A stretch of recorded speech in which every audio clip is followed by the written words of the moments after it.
Everybody.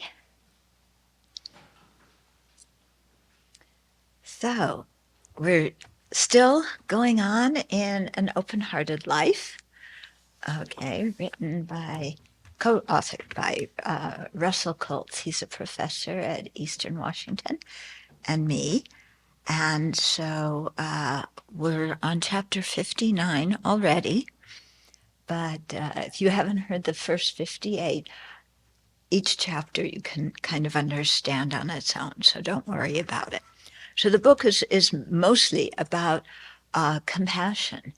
And compassion in Buddhism means the wish for living beings to be free of all kinds of unsatisfactory situations and suffering and the causes of these. Okay? And the causes can be either external happenings, natural disasters and so forth, internal to the body in terms of sickness, and also mental unhappiness, which I think people in this country suffer from a lot.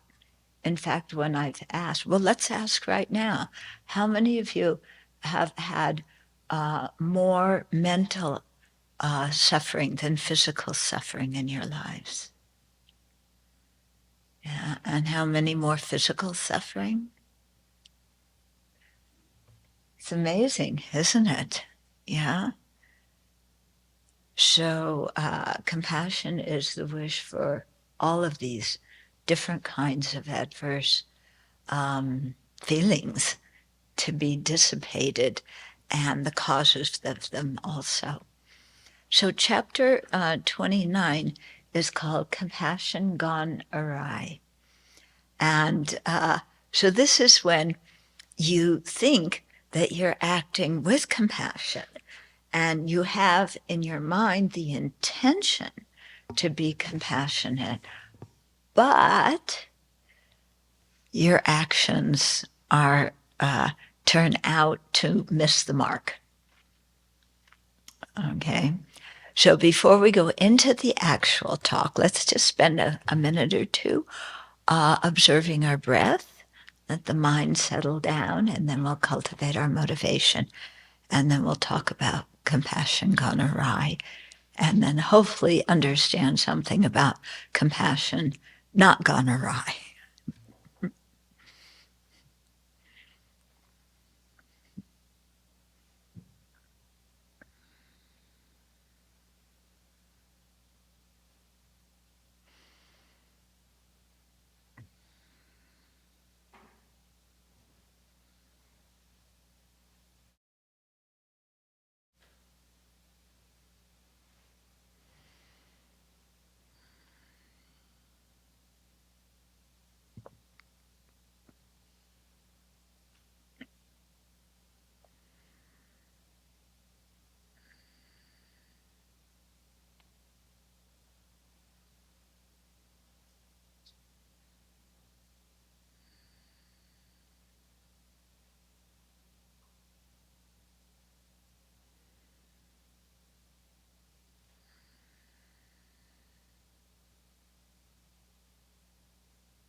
And then let's cultivate our motivation.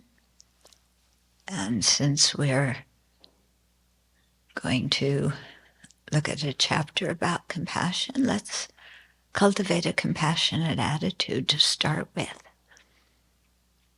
so that our purpose of being here and sharing the morning together is to cultivate compassion in our own hearts, and then to learn appropriate and effective ways of showing that compassion so that we can make a positive contribution to society, so we can advance on the path to full awakening and be of the greatest benefit to all beings. So take a minute and cultivate that motivation.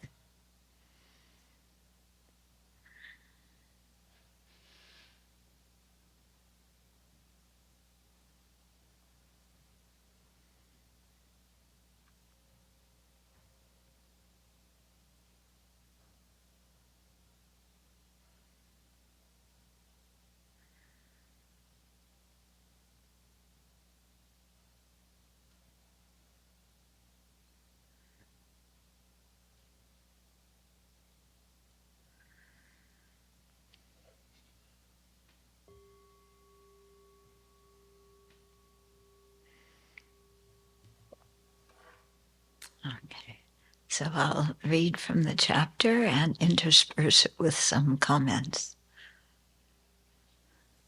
And there's going to be a true confession in the middle of this, because exactly what it's talking about not doing, I did yesterday. So I think it's only appropriate that I spill it out and confess in front of all of you. Okay, so it may happen that our compassion becomes overly confident. That is, we find ourselves determined to help someone whether they want it or not. Yeah? Anybody getting... Yeah? Okay. We think we know what is best for someone and have resolved to save them from what we perceive to be their own foolishness and even from the natural course of events, such as aging and death. In other words, we have the savior syndrome of we're so compassionate that we're going to save everybody from how stupid they are and all their bad decisions. Yeah, because we know what's best, right? Yeah, do you know what's best for everybody? I think you do. Yeah. Yeah. I'm sure if I asked for advice, you could all give me some. And you could probably give advice to everybody else in this room too, because we know what's best. For example, imagine an elderly person who is weak, bedridden, and dying of cancer. He knows he is dying and has a week left at most, and he wants his final days to be tranquil. Makes sense, yeah? But he happens to catch the flu, which now threatens to kill him before the cancer does. His spouse, child, and doctor are all determined to save him from death by influenza and do one test after another in the desperate attempt to cure the flu. In their own eyes, they are acting with compassion for him, but from his perspective, all the poking and prodding are causing him more discomfort. Yeah, so they think they're doing something with compassion, but it's actually, making him quite unhappy and uncomfortable. This actually happened, something similar to this right before my mom died. She was in the hospital. My brother's a doctor, so what does he want to do? Every test that they ever have to figure out why she's sick so that they can save her.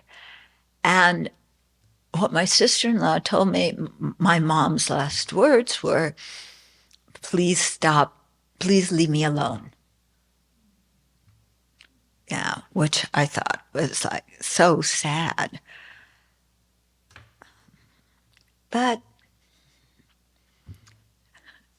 so, this was my brother thought he was doing well to do this, but at that moment, it wasn't what she wanted. Okay, I think we've all done similar things in wanting to help people, and then we kind of blew it. Or take the young person who enjoys art, is good at it, and wants to be an artist, but her parents want her to be an engineer. They only want her to be happy and feel certain that she would have more job security and earn a better living as an engineer. So they badger her relentlessly about going back to school to get an engineering degree, and she refuses, knowing that although she is smart enough to be an engineer, she would be miserable being one. Yeah. How often does this happen in families? I think kind of, often.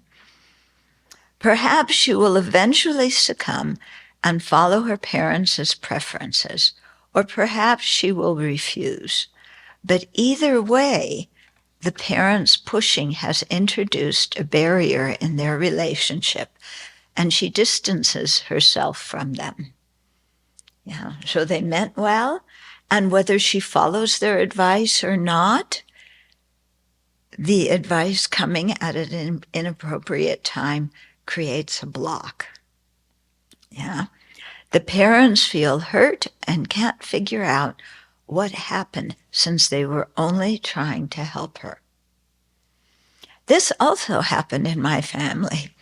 I have a great family full of stories. My grandma, my great-grandmother brought her 4 children. She was actually, my great-grandfather came to the country first. He was going to get settled, and then call for the rest of the family. But he disappeared. They never heard from him again. So my great-grandmother brought her 4 kids. She's a single mom. She saved up her money. She was a seamstress, brought her kids over here. Yeah, my grandmother was her youngest child. So my grandmother apparently fell in love with some man, wanted to marry him. And my great-grandmother said, no way, this guy's poor, you can't marry him, we're new in the country, you have to, take care of the family you're going to have, and don't marry this guy. So she forbid my grandmother from marrying him, and instead made my grandmother marry this other person who turned out, who eventually became my grandfather, and made them get married because he had a hardware store. And in the early part of last century, wow, if you had a hardware store and you were an immigrant, so it was, my great-grandmother really wanted her daughter to marry him and made that happen. And they had a very unhappy marriage. Yeah. And then once the kids were married, they divorced. And in those years, no one divorced. Yeah. But it was a very unhappy marriage. So it's another example. My great-grandmother thought she was benefiting my grandmother by making her marry somebody that she didn't love because he could earn a living. But it, actually made her very, very unhappy. Okay. Then compassion gone awry may lead us to try to control others for their own benefit, of course. Yeah, in both the stories I told you, the people who were doing the intrusive behavior thought they were working for the benefit of the other person. We may become persistently dogmatic in our attempts to help someone, or we may feel indignant thinking, I am trying to help you, why won't you cooperate? Yeah, so I think many parents come across this, yeah. You try and help your kids, you want them to have a good life, and the kids don't want to do what you say. But if you look, as parents, how many of you did what your parents wanted you to do and became what your parents wanted you to become? But they mean well, yeah. Okay, so speaking here from me, my Buddhist teacher used the term Mickey Mouse compassion to describe situations in which we act in ways that superficially appear to be compassionate, but lack the wisdom that correctly assesses the situation. So here's another example. Robert, one of the prisoners that I work with, and I've done prison work for many years, and now the Abbey does it. Several of the monastics here are involved in it. Okay, so Robert fell into this kind of situation when he was a youth. His mother, this story really, yeah, it's really a horrible story. And I know Robert personally, and he's an incredibly intelligent, very good-hearted person. Okay, had a lot of abuse as a kid. Okay, and then his mother had a huge debt from gambling at the local casino. So with compassion for his mother's predicament, because she didn't know how to pay off this debt, and the debt collectors were coming, he decided to do a drug deal to get the money to help her. So you can already see where it's going. Okay, in the process of doing the drug deal, Robert, who was 16 at the time, and the other person quarreled. Afraid that the other person would hurt him, Robert shot and killed him instead. Now he is serving a life sentence without the chance of parole for a crime committed when he was a teenager, when he was 16. Yeah, and he did it because he thought it would help his mom to clear the debt. And then the whole drug deal went south. He killed this guy. He got arrested, sentenced to life imprisonment without the chance of parole. There's subsequently been a Supreme Court case in which this was back before the present Supreme Court, in which they said that for people under 18, they could give them life sentences, but they had to have the chance for parole. Yeah, but then it took a long time after that to have another court case to make it retroactive. Yeah, and then still more court cases because the various states dragged their feet about making this happen. And I don't know if he has been released yet. Yeah, he's a very talented, intelligent person. Yeah. Okay, so Mickey Mouse compassion. So what he did was Mickey Mouse compassion. He thought he was helping, and it really harmed. Mickey Mouse compassion also manifests when people take more animals into their homes than they can possibly care for, creating a hygienic disaster in the name of compassion. We read about this in the papers a lot. People who love dogs, who love cats, we would probably do it too. Yeah? And you just take all of them in because you love them so much. And then, your house becomes a mess. Yeah. But we let the turkeys, they stay outside. Yeah. And the deer and the chipmunks and the squirrels and the skunks, and we let everybody else here. They can have as many as they want, but they don't come inside.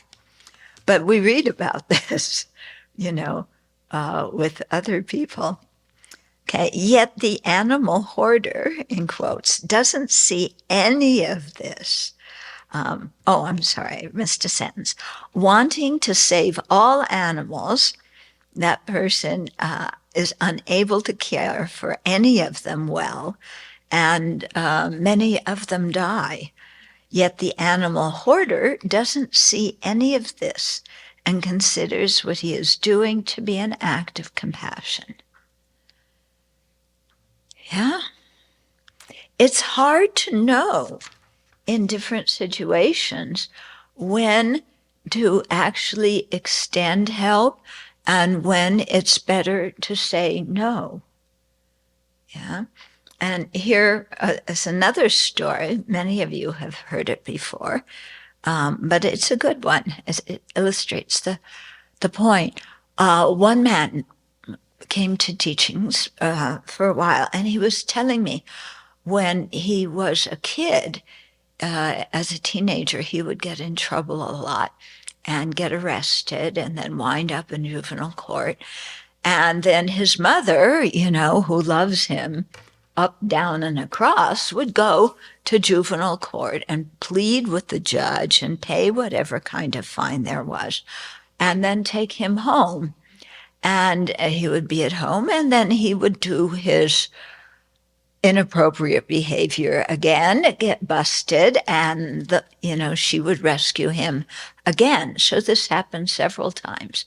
And then at one time they were in court, and she just said he's still a juvenile, and she says to the judge, I cannot handle him anymore.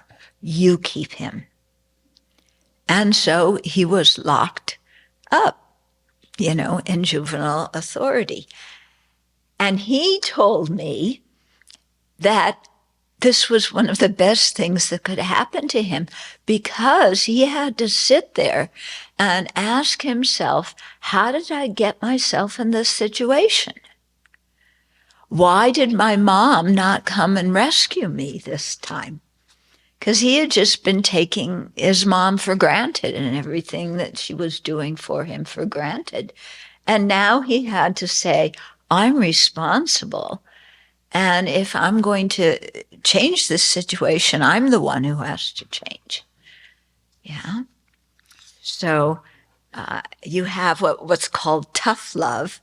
But, in this situation, that was the greatest compassion that she showed her son, because that's exactly what he needed at the moment. Yeah. Our Dharma teachers often do that to us.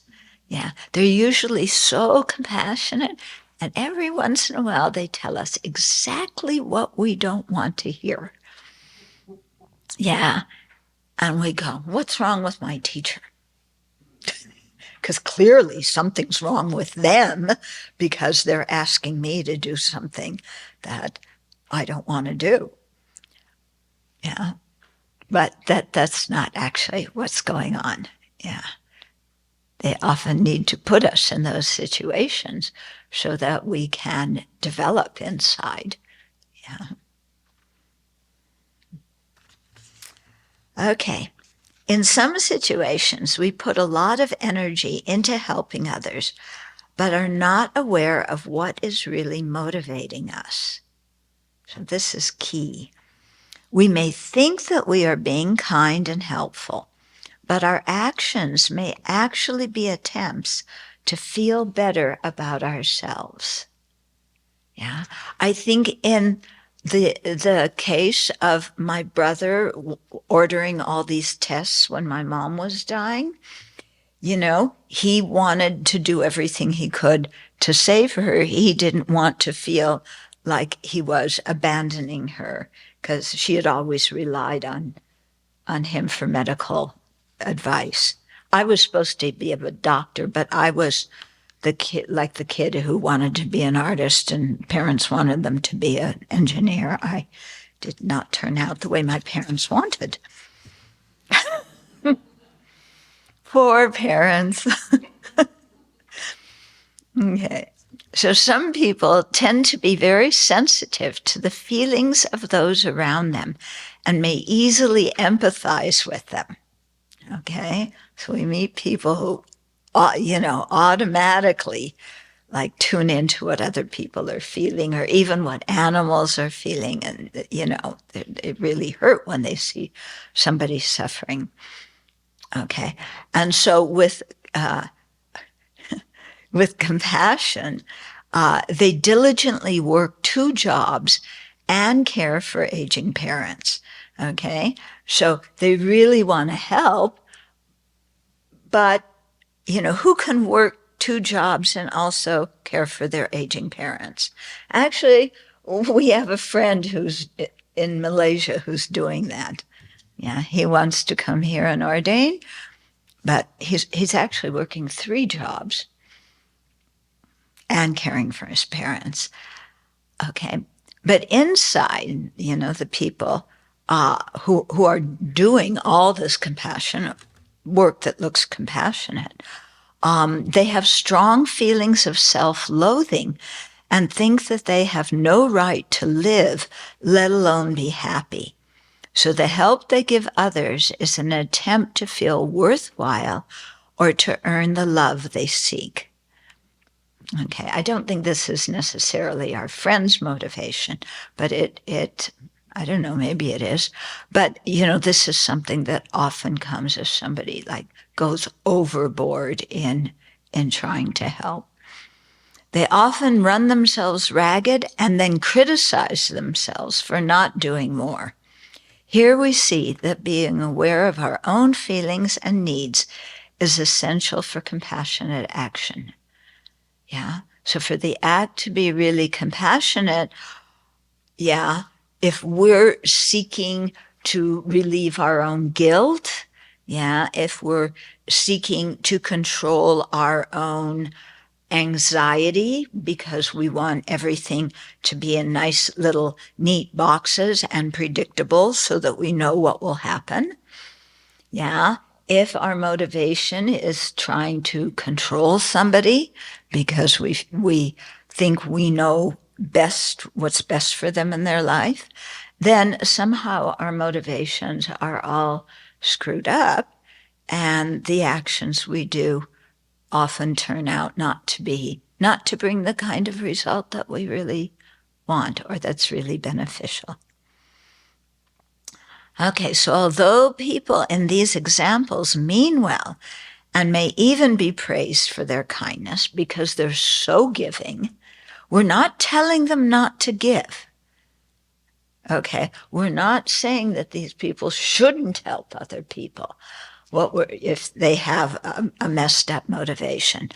We're saying that, we need to look at our motivation, make it an actual virtuous motivation, and then help.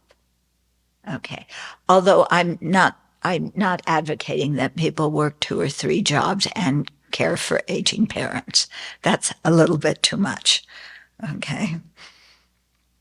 But in many situations, if we change our motivation, we can still do something that is quite helpful for somebody.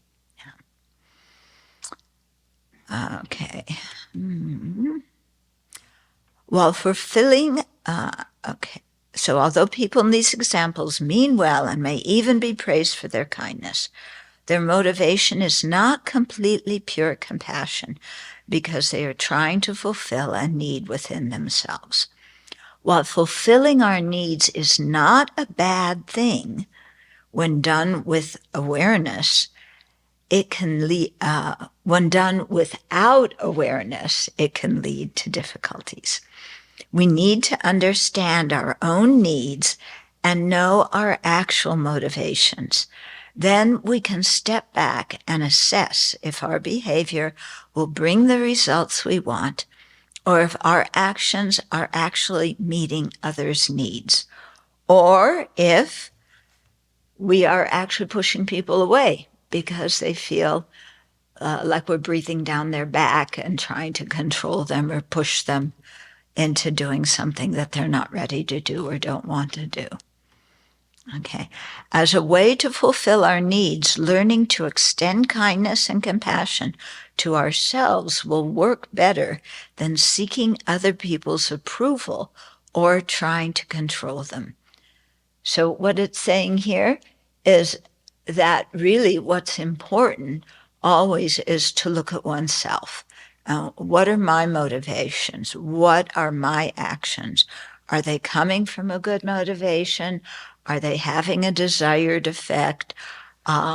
Because we can have a good motivation and then the effect of our action doesn't turn out so well. I think we've all had that happen. Yeah. So being aware of our motivations is very critical here. Okay. Okay, with compassion for ourselves and for others, we can in turn benefit others with genuine compassion for them. Okay, so now true confession. So there's somebody at the Abbey who was thinking of ordaining but not quite sure.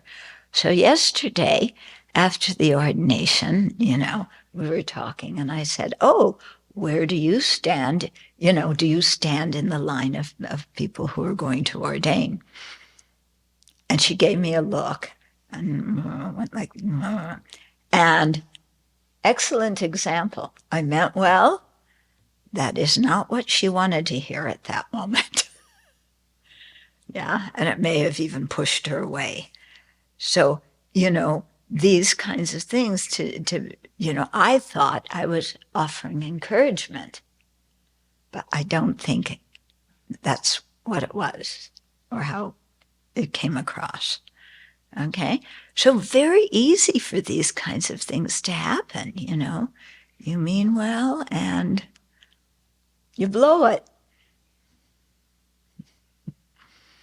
Okay, now there's a reflection here about how to practice what we just did. So are there times when you've attempted to control someone else's behavior for their own good? So this is something to think about. And in the discussion session this afternoon, you may also kind of look at this issue. It's not very comfortable to admit when we're trying to control someone because we really don't see it like that. Yeah. But if we step back, we can see that, in fact, that's what we're doing. Okay. And it may be for their own good, or it may be to, subdue our own anxiety about them and our own worry about them.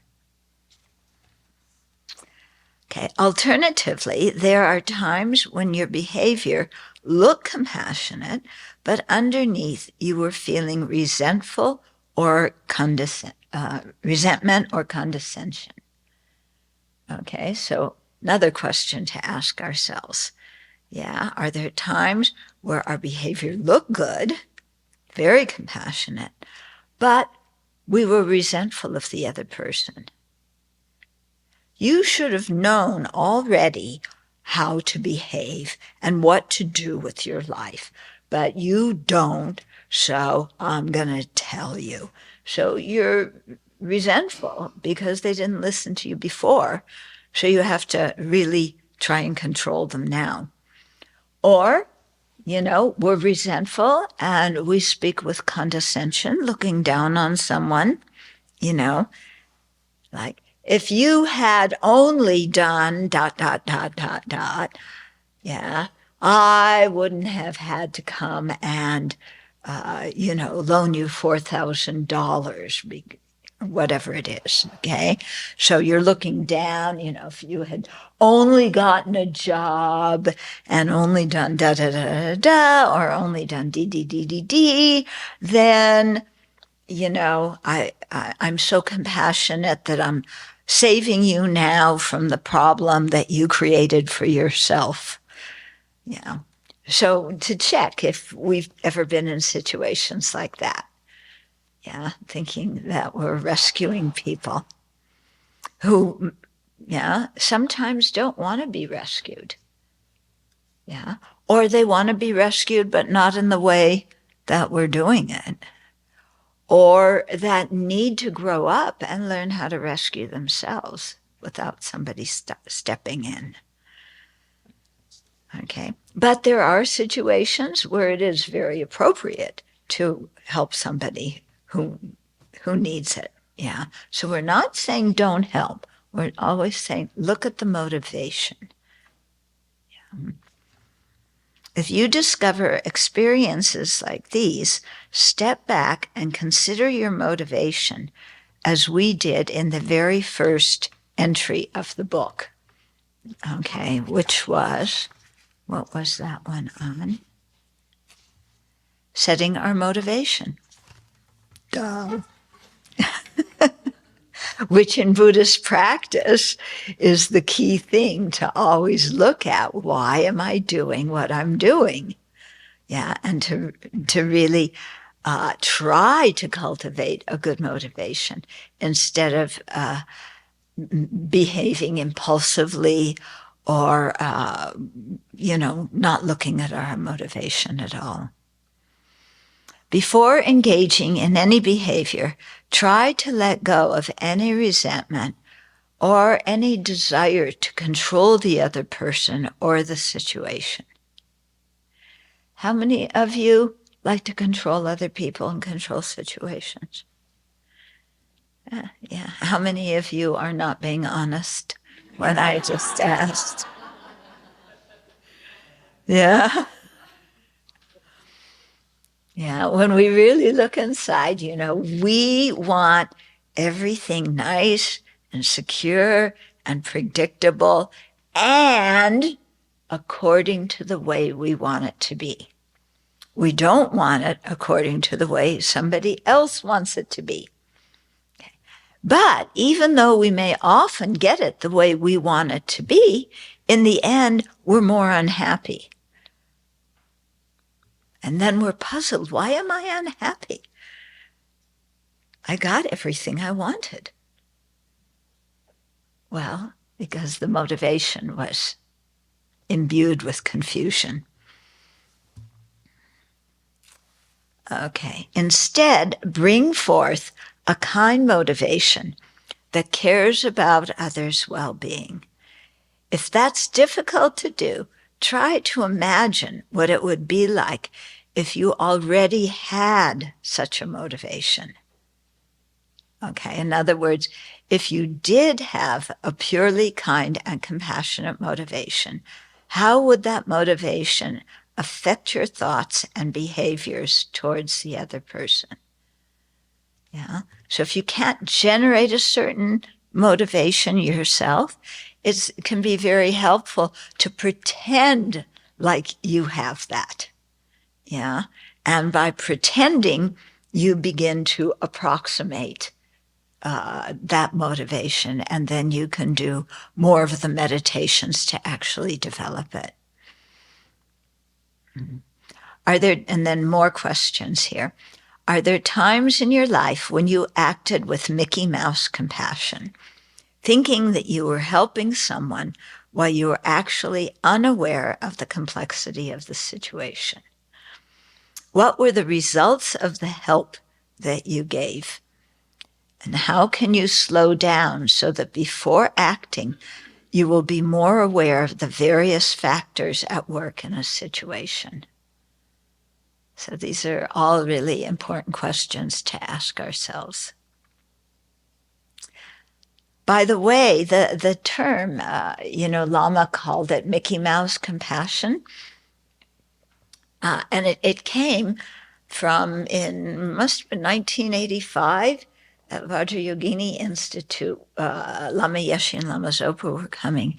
And some of us did a skit about Mickey Mouse Bodhisattva, who was the office manager for the Dharma Institute, So Mickey Mouse was the office manager.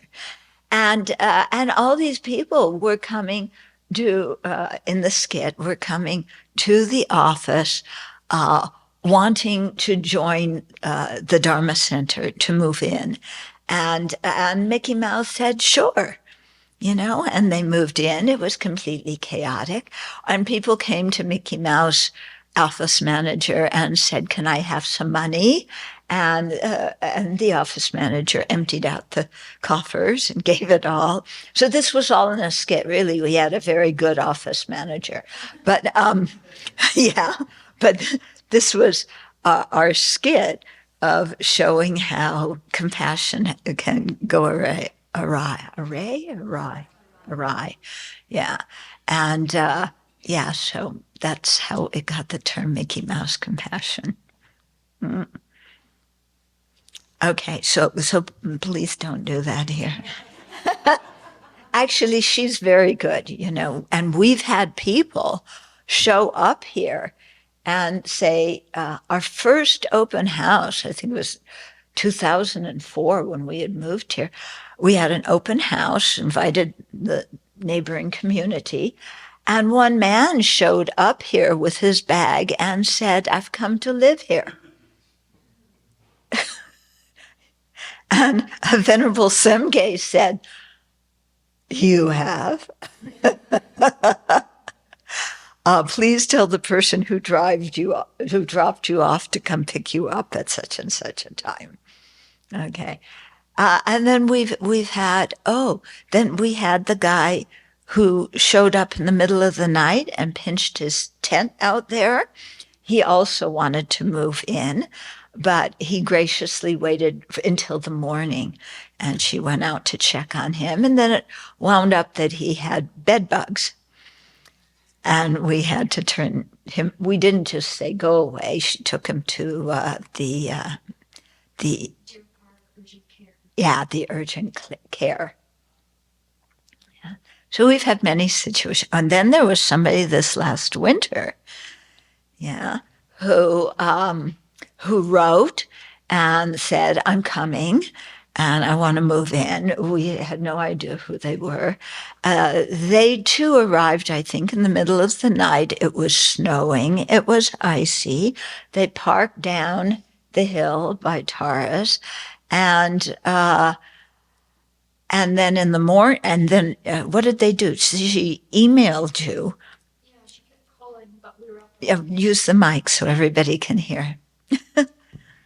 So we had communicated to this person that this was not the time to come to the Abbey because we were starting a winter retreat, and that would be another time for her to come.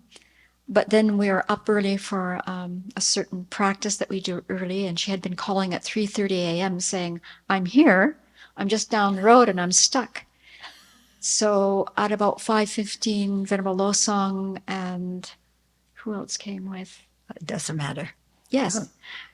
We went down with the tractor to try and pull her out of the ditch. And she wasn't in the ditch. She just couldn't make that last S-curve with her car.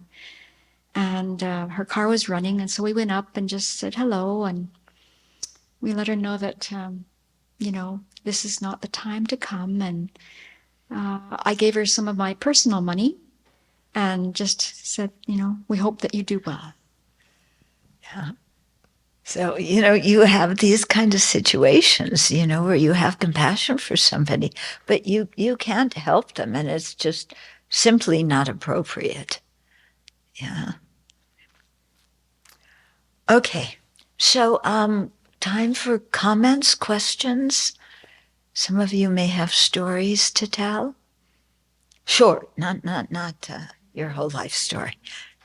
To avoid the first situation you describe in the book, I'll encourage people to fill out a healthcare power of attorney and advance directive to have on file and discuss it with your family ahead of time as well as your doctors to try to not be in that situation. Yeah. Yeah. And we do that for everybody here at the community. Yeah, we want everybody to have that. And then you had something? Mm-hmm. I recently learned from another relative that a relative who's closer to me might possibly be using marijuana daily.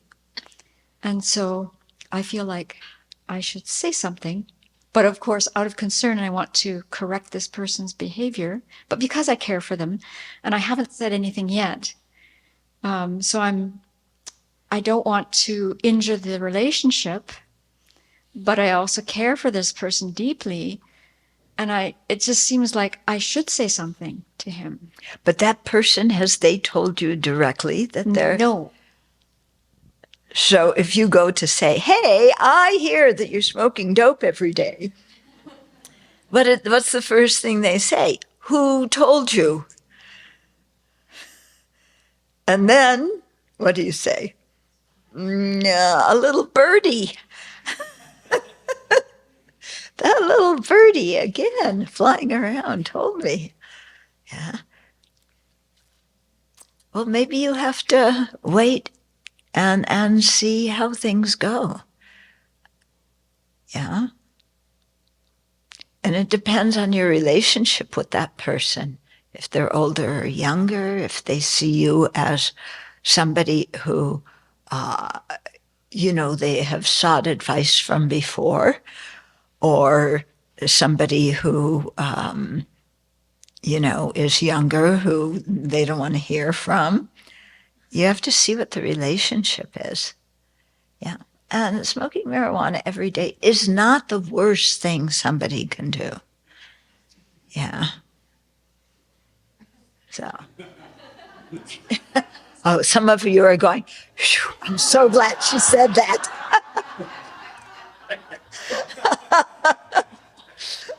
You can thank me later.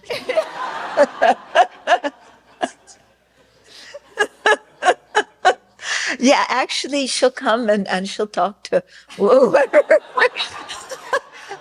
Yeah. Okay. Yeah. How do you ever really know your true motivation? Well, that is not so easy. And sometimes we don't actually know our true motivation until years later. At least that's been my experience sometimes. You think your motivation is clear, but there's one part of yourself you're not really clear about. And you don't figure that out sometimes for years. But we always do the best we can, because the best we can is the best we can. And then if later we realize that there was some other detrimental factor in our motivation, then we recognize that, we learn from it, yeah, and then in the future we use what we've learned to avoid doing it again. Yeah. So it's very important in Buddhist practice, yeah, we always try to make peace with the past. So instead of holding grudges against other people, instead of blaming ourselves, for everything, whatever we learn from a situation, whether it happens immediately in the situation or years later, the idea is to learn and then have what we've learned affect our future behavior. And if we learn, then we can be peaceful with what happened in the past, because we understand that person that we were in the past. We know what they were up against. Yeah, we know they meant well. And we also know that they were a limited being who didn't see everything clearly. Yeah. So you have some compassion for who you were in the past, and you did the best that you could do at that moment, even though now, knowing what you know now and who you are now, if you could go back in time, you would have done it different. But the important thing is that we learn from our experiences, and that we forgive ourselves and we forgive other people. Because going through life holding grudges is grudges either against other people or feeling guilty ourselves, that is not very productive or beneficial for ourselves or others. Mm-hmm. Okay, this is quite important, to learn how to do that. What advice do you have for ongoing, unskillful, being around unskilled behavior or even deeply harmful behavior? I know sometimes I feel like I need, with certain people or situations, sometimes I need to not be involved, because not be involved or not be around that behavior or that person, because I'm not very skilled or it is really harmful. And sometimes I think I'm getting better with it, but what advice do you have about that? It's hard for me to give advice. You're clearly thinking about a specific situation. Or what is the Buddhist perspective, I should say, on ongoing harmful or unskilled behavior? It depends totally. I can't give one answer, because it depends so much on the various factors in the situation. I can't give one answer at all. Yeah. And I can say in some situations, yeah, it's better to step back and not be involved because maybe the person's doing something illegal or they're doing something harmful and you don't want to be involved in harming somebody. Okay. In other situations, and again, like I said before, it depends on your relationship with the person. Sometimes you with some people you need to say, we've been friends for I don't know how long, but I'm really concerned with this kind of behavior because the way I see it is da da da da da. And so I'm saying this to you so you could check up within yourself. And, and if you need some help in changing the behavior, let me know. I'm happy to help you however I can or refer you to other people. So it depends, and then some people you need to say it like I just said it. And some people you need to go to and say, I feel very uncomfortable with this behavior. Like maybe in your workplace, everybody's gossiping about one particular person and, blaming them for everything that happens. And you feel uncomfortable hanging around while they're all bad-mouthing somebody. Yeah. So in some situations, you may just leave and not participate. Or in other situations, you may say, I feel very uncomfortable with the way this conversation is going, like we're really trashing somebody. Yeah, so it depends. Yeah, it depends. Those two words are the answer to many questions people ask. Yeah. Question online, and I'm trying to clarify a little bit with this person what it means, but maybe you'll understand it. She says, how does the idea of justice come into this? If one has been affected by injustice, is it better to say, maybe I should have sought justice rather than walk away? Or better to say myself, I was unwise, so I won't do it again. I could have pushed for the whole story to be told, but I didn't want to bring down someone else who would have had to face the music, e.g. in court for the harm they did. But the greater good was what I chose, which is to protect the cause we've both been connected to. Yeah. So, if you look like that, and it sounds like this person thought about their action before they made the decision what to do. Yeah. And we never really know, do we, what the result of our actions are going to be. Yeah. We don't know the future. We don't know all the circumstances, even though we might be right in the middle of it. Yeah. We don't know all the circumstances. We don't know all the attitudes of the other people. So again, we do the best we can, And as far as this thing called seeking justice, yeah, people ask a lot about justice. I've never heard that word in any of the Buddhist teachings that I've heard. I don't hear the word justice. Yeah, maybe it's there. I just haven't heard it. Yeah, but what I do hear a lot is, compassion and compassionate action, which will help everybody in the situation as much as possible, knowing that we can't always help everybody in that situation. So we have to see, what seems the wisest to do and then act accordingly and learn from the situation. Yeah.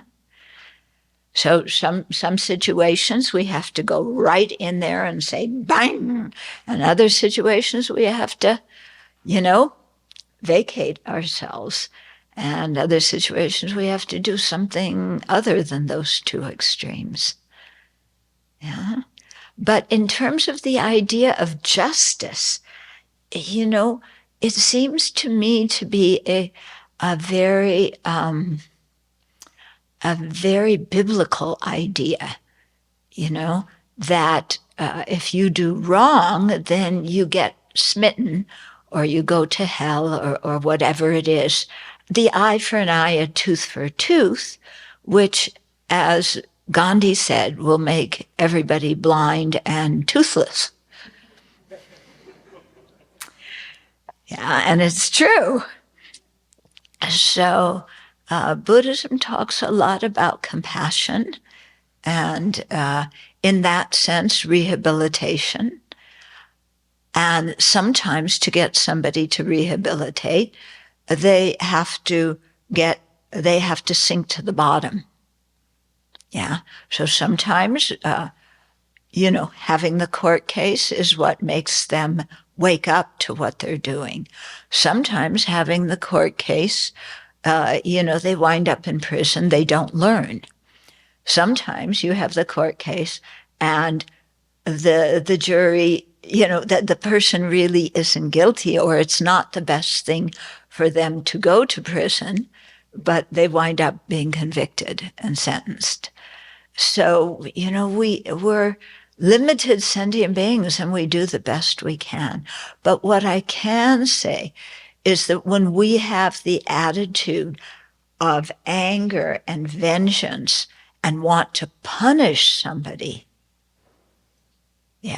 that anger, I've got to punish, I've got to get even, that does not fly. Because look at that motivation. That is an intention supported by anger that intentionally wants to harm another living being. Nothing good is going to come from that. From the motivation or from the action. It's quite interesting in Nagarjuna's book, Precious Garland, and the commentary is downstairs in the room, the Dharma items room, under the name of Practical Ethics and Profound Emptiness. And Nagarjuna, he's giving advice to a king, and the king has imprisoned a number of people, of course, and so Nagarjuna says, try and rehabilitate them. And if they are showing signs of improvement, let them free. In other words, don't give a 3 strikes and you're out sentence, which condemn people to a long sentence, even though the 3rd strike might have been a misdemeanor or something very, very minor. Look at the basic thing Nagarjuna is saying is look at the individual situation. And some people, they may have acted so poorly that nobody in the local area wants to have them around. So you send them to live in another place where they can start all over again if there's somebody who has really changed their ways. So Nagarjuna is telling the king, don't punish people. If you have to limit their movements and imprison them, the motivation has to be for their own benefit so that they don't create negative karma harming others, and for the benefit of other people so that innocent people are not harmed. But don't put the label on them, criminal forever and ever and ever, because none of us are the worst action that we've done in our lives. And, probably if any of us thought that other people were judging us based on the worst thing we've done in our lives, that wouldn't seem very fair because we're not that action. So instead of wanting to punish, try and help. But in helping, you may need to confine somebody because they can't control their own behavior.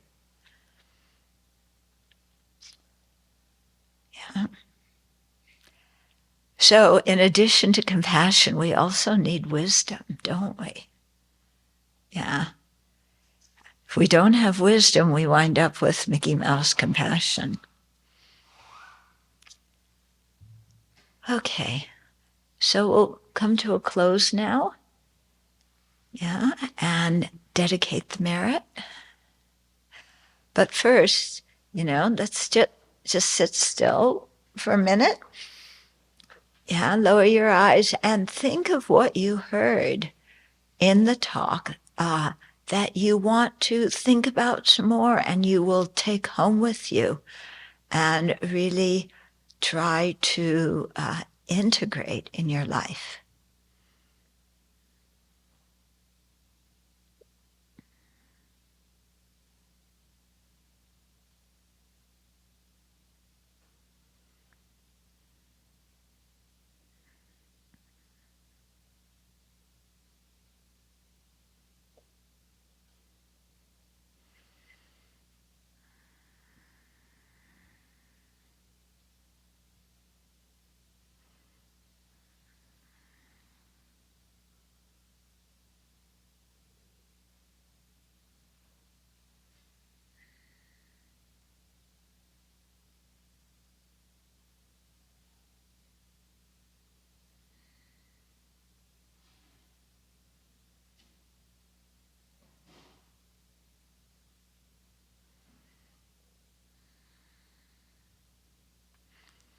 And then rejoice at the way we've spent the morning. Rejoice in the positive energy, the positive potential that you've created through thinking about something that is really useful to think about. And by looking inside and checking our motivations. And by developing an attitude of compassion towards ourselves and all living beings. So rejoice, feel happy about that.